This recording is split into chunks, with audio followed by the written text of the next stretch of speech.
Hey, what's up? I am at the Craters of the Moon somewhere in Bannock County, Idaho. In this video, I'm going to be heading down to the Salt Lake area from here. I'm going to be visiting a couple places. But here I'm at the Craters of the Moon. This covers a massive area of Idaho. I'm actually like an hour and a half from the National Monument area, but I'm at a restaurant on the interstate, so I'm going to check this out first. So this part here is like the eastern edge of the Craters of the Moon. It's not nearly as cool as the National Monument. They called this the Hell's Half-Acre Trail.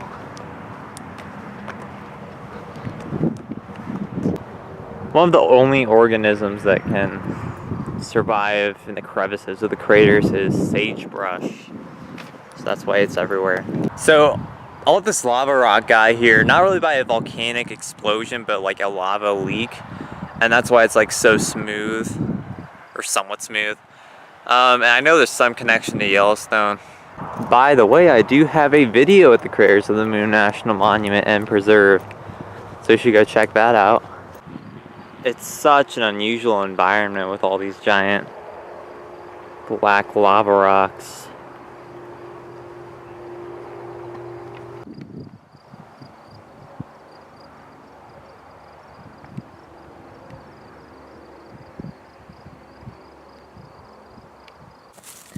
So it's got this red soil and these red and black lava rocks. You can see all the little holes in them. That's cool.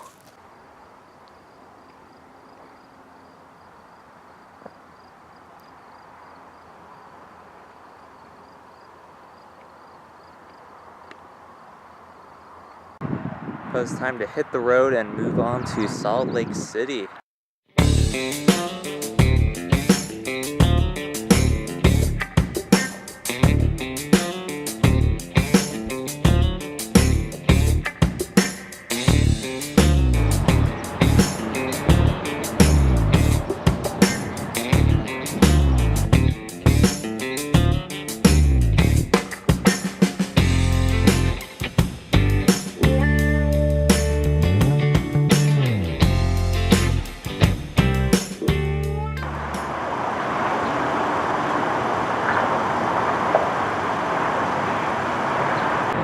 Alright, so I'm outside of the In-N-Out Burger in Centerville, Utah. I've never been to this chain.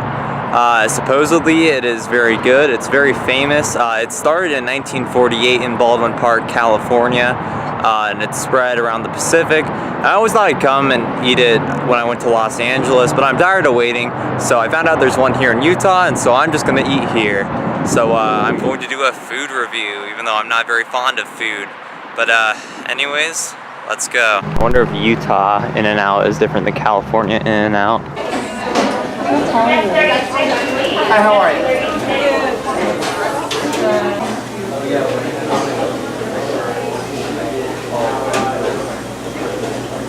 Alright, so this is a historic moment. Here it is, the In-N-Out Burger.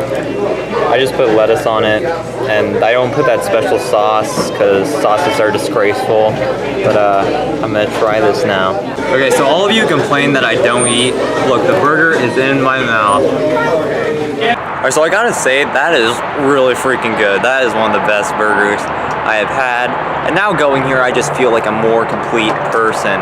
I also like the service. This is like the only fast food chain that pays their workers above the state minimum wage in every area that it's in.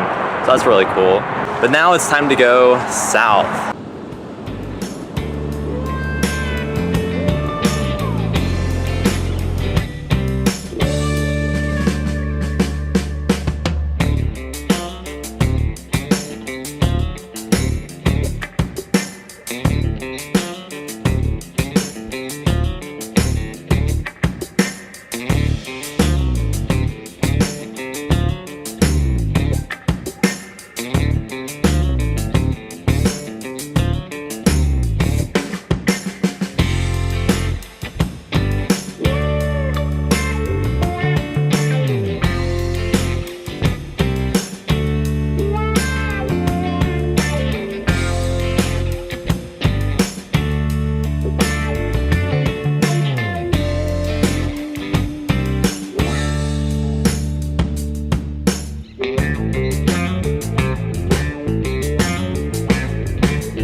Alright, now I'm at Orem, Utah, at Utah Valley University. And here in the library, they have a cool stained glass window. The window is called the Roots of Knowledge and took 12 years to build and was finally completed in 2016.